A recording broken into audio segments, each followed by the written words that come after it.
কিরে, ফোন করেছিল? না। তুই করেছিলি? না। কেন? দেখ, ঝগড়াটা তো দুজনেরই হয়েছে, তাহলে ফোন করার দায় আমার একার কেন? দায় না, ভালোবাসা। আচ্ছা, তাহলে যে ভালোবাসে সে করবে আগে। তাহলে তুই কি বলতে চাস, তুই ভালোবাসিস না? না, সেটা না, ভালোবাসি, কিন্তু কিন্তু ইগো।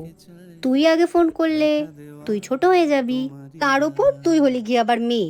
ঝগড়ার পর সবসময় ছেলেদেরকেই ফোন করতে হয়। কি ঠিক তো? ব্যাপারটা হলো, আমি আগে ফোন করলে আমি ছোট হয়ে যাব। আচ্ছা, ভালোবাসায় আবার ছোট কি? বস, যদি ভালোবাসো তাহলে ইগোটাকে সাইডে রাখো। বলো তোমায় পাবো কোথায়?